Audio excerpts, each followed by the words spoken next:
سب سے پہلے عقل کی کچھ تعریفات پیش خدمت ہے۔ کشاف اصطلاحات فلسفہ میں عقل کی جو تعریف دی گئی ہے وہ ہے استخراج نتائج کی صلاحیت، موازنہ و مقابلے اور تفکر کرنے کی صلاحیت، بحیثیت ایک ملکہ نفس،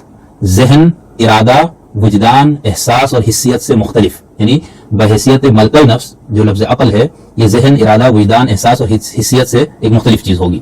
محترم علی اکبر جلال پوری صاحب نے اپنی کتاب خلدنامہ جلال پوری میں عقل کی تعریف اس انداز سے کی ہے کہ انسانی ذہن کی فکر و تدبر کی وہ خاصیت،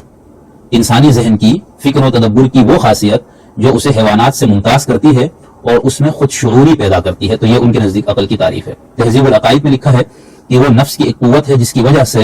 نفس علوم اور ادراکات کے لیے مستعد ہوتا ہے۔ اسی طرح ایک اور تعریف ہے کہ عقل وہ صلاحیت ہے جس سے نادیدہ اشیاء کا فہم حاصل ہو۔ تو یہ چند ایک تعریفات جو میں نے آپ کے سامنے پیش کی ہے، بہت ساری تعریفات لوگوں نے کی ہے، یہاں پر میں اس تفصیل میں نہیں جاتا ہوں کہ فلاسفہ نے عقل کی جو تقسیم کی ہے اس کی جو نظری اور عملی اور پھر اس کے بعد عقل بالفعل، عقل بالملکہ، عقل مستفاد، اسی طرح پھر وہ جو عقل فعال کا ایک تصور ہے، اس پوری تفصیل میں یہاں پر جانے کی ضرورت نہیں ہے کیونکہ ہم